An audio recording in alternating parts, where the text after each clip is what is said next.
पहले तो स्वागत है आपका हमारे चैनल न्यूज़ फॉर पब्लिक में। और ये जानना चाहूँगी कि जैसे कि पहले का एक दौर था जहाँ पे सब डॉक्टर इंजीनियर बनना चाहते थे, पर आपने एक शिक्षक का फील्ड चूज़ किया, पढ़ाने की ये में क्षेत्र में आए, बच्चों को शिक्षा दे रहे हैं, तो इसका ख्याल कैसे आया?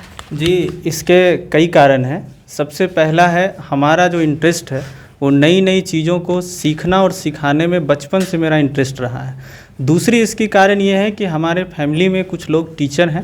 हमारे चाचा जी हैं, वो संस्कृत के आचार्य हैं, हरियाणा में पंचकुला में जॉब करते, तो उनसे मैं काफ़ी बचपन से इंस्पायर होता रहा और ये कारण है कि आगे चलकर मैं अपने आप को इसी फील्ड में ज़्यादा कंफर्टेबल समझा। अगर हम बात करें ओरिएंटल कोचिंग सेंटर की, तो इसकी शुरुआत कैसे हुई थी और कितने बच्चों से आपने ये शुरुआत किया था? देखिए, सबसे पहले ओरिएंटल कोचिंग सेंटर जो है हमारे संजय कुमार सर जो स्पोकन इंग्लिश लेते हैं, वो हजारीबाग से स्टार्टिंग थी, पर रांची में उनसे हमारी मुलाकात 2012 में हुई और उसके बाद उस समय मैं स्टडी करता था। उसके बाद सर से मैं इंग्लिश पढ़ा और उसके बाद मैं पढ़ाने की इच्छुक था, तो पहले 2 साल तक किसी अन्य कोचिंग वगैरह में पढ़ाते रहा। उसके बाद मैंने एक स्पेस यहाँ पर एक्वायर किया और 2016 में अगस्त 2016 में मैंने इसी नाम से यहाँ पर कोचिंग सर के साथ इस्टेब्लिश्ड किया और अभी तक चला रहे हैं। पहले की दौर में 2016 में आपने ये शुरू की, तो पहले बच्चों का रुझान इंस्टीट्यूट की तरफ और अभी में क्या फ़र्क आया है और किन किन परेशानियों का सामना किया है आपने? इस कोचिंग को चलाने के लिए हमने काफ़ी संघर्ष किया है। एक दौर ऐसा था जब यहाँ पर बच्चे आने से डरते थे क्योंकि यहाँ का माहौल उतना अच्छा नहीं था, काफ़ी पेड़ पौधे थे, जंगल थे एक तरह से, लेकिन मैंने उसको फेस करते हुए यहाँ पर एक ऐसा माहौल क्रिएट किया इस कैंपस में कि बच्चे कंफर्टेबल महसूस कर सके और आ सके। इसके लिए मैं विज्ञापन, डोर टू डोर कनेक्शन, इन सारे चीज़ों का सहारा लिया। पेरेंट्स की काउंसलिंग, बच्चों की काउंसलिंग करते हुए आज हमारे पास करीब 45 बच्चे हैं। इसकी शुरुआत मैं सिर्फ़ और सिर्फ एक बच्चे से किया था। बताएंगे कि यहाँ पे किन क्लासों की पढ़ाई होती है और या फिर आप कुछ ऐसा कोई किसी एग्ज़ाम की प्रिपरेशन भी कराते हैं क्या? जी बिल्कुल, हमारे यहाँ क्लास 6 से लेकर 12 तक की पढ़ाई होती है, जिसमें सारे सब्जेक्ट की पढ़ाई होती है। कोई भी बोर्ड का बच्चा हो उसके लिए सेपरेट बैचेस अवेलेबल हैं, चाहे वो ICSE बोर्ड का हो, CBSE हो या जैक हो।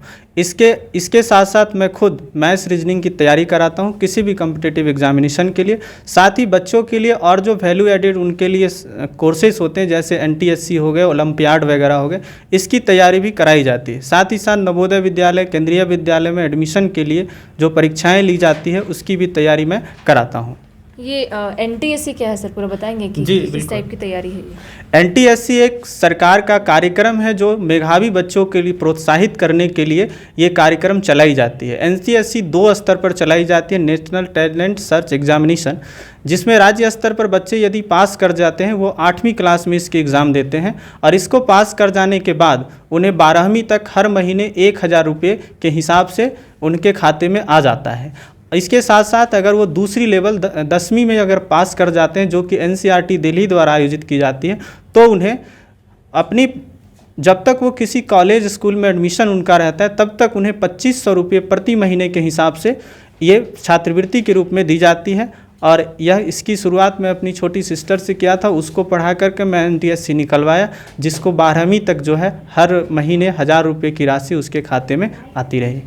अगर हम बात करें तो 2 साल का कोरोना काल था और कोचिंग इंस्टीट्यूट बंद हो चुके थे, ताले लग चुके थे, और उसके बाद अभी फिर से अगर बात करें तो हालात सुधर चुका है, सभी चीज़ ठीक हो चुकी है, तो अभी बच्चों का रुझान कैसा है और उस समय क्या लग रहा था आपको?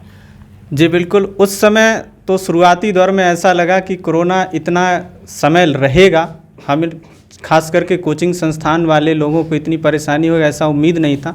लेकिन जैसे जैसे कोरोना का दौर बढ़ता गया तो हम लोगों की परेशानियां बढ़ती गई, लेकिन बहुत से कोचिंग बंद भी हो गया, पर मैं हिम्मत रखा कि एक दिन समय आएगा जब हमारी भी जो क्षतिपूर्ति है उसकी की जाएगी, और इसी उम्मीद से मैं कोचिंग को जारी रखा। जब क्लासेस बंद हो गई तो मैं ऑनलाइन क्लासेस लेना शुरू किया। हमारा अपना YouTube channel maths magic by Krishna sir, उस पर मैंने फ्री क्लासेस दी। उसके बाद टीचमिन टैब पे मैंने ऑनलाइन लाइव क्लासेस दिया बच्चों को। बहुत सारे मैं फ्री क्लासेस भी अवेलेबल कराया, तो बच्चे हमसे जुड़े रहे और आज जब खुलने के बाद वही बच्चे हमारे साथ हैं। अगर हम बात करें तो 2 साल कोरोना का था, उस समय ऑनलाइन क्लासेस चल रही थी और अभी ऑफलाइन हो चुकी है। तो उस समय और अभी में क्या कठिनाइयाँ हैं? मतलब उस समय सही था ऑनलाइन कि आप रिकॉर्ड करके भेज दे रहे बच्चे पढ़ पा रहे हैं, या फिर अभी ऑफलाइन सामने कुछ जो प्रॉब्लम्स होते हैं वो उसको सॉल्व करने में डिफ़िकल्टीज आ रही है, क्या कुछ है बताएंगे? देखिए, मेरा जहाँ तक मानना है, ऑनलाइन क्लास एक विकल्प हो सकता है, ये परमानेंट सॉल्यूशन नहीं हो सकता है। खास करके छोटे बच्चे के लिए ऑनलाइन क्लासेस का कोई मतलब नहीं रह जाता है। जिस बच्चे को पेंसिल पकड़ के सिखाना हो, खासकर प्राइमरी के बच्चे को, तो प्राइमरी के बच्चों के लिए ऑनलाइन क्लासेस उतना इफ़ेक्टिव नहीं रहा, जैसा मेरा मानना है, मेरा अनुभव है। हायर एजुकेशन में ऊंचे क्लास के बच्चों के लिए ऑनलाइन क्लासेस बहुत हद तक जो थी उसको कोरोना काल के पढ़ाई को जारी रखने में बहुत ज़्यादा मदद किया, लेकिन छोटे बच्चों में उतना इफेक्टिव नहीं रहा। लेकिन बड़ों बच्चों में भी मैं वही कहूँगा कि something is better than nothing वाली कंसेप्ट ही रही। अब क्या है कि कोरोना काल के बाद जब बच्चे आए हैं, कोरोना के समय उनके बुक और कॉपी के साथ मन लगाना वो भूल गए, उसके साथ बैठना क्या उनकी आदत जो है वो पूरी तरह से ख़त्म हो गई। अब हम लोगों को ये परेशानी हो रहा है कि उन बच्चों को होमवर्क देना, उससे वर्क कराने के लिए बहुत ज़्यादा ही मोटिवेशन, उन्हें गाइडलाइन देनी पड़ रही है ताकि वो बुक कॉपी के साथ पढ़ सके। हमारे साथ बातचीत कर रहे थे कृष्णा कुमार जी, जो कि इस इंस्टीट्यूट के संचालक है, और इनका साफ तौर पे ये कहना है कि पहले के टाइम में अगर बात करें कोरोना काल से पहले बच्चों को पढ़ाना आसान था, पर 2 साल की गैप के बाद जब बच्चे वापस आ रहे हैं पढ़ाई करने ऑफलाइन मोड में, तो कहीं ना कहीं बहुत सारी कठिनाइयों का सामना करना पड़ रहा है, क्योंकि बच्चे कहीं ना कहीं कॉपी किताब की अगर बात करें तो उनसे दूर हो चुके हैं और मोबाइल में से ज़्यादा अटैच हो चुके हैं।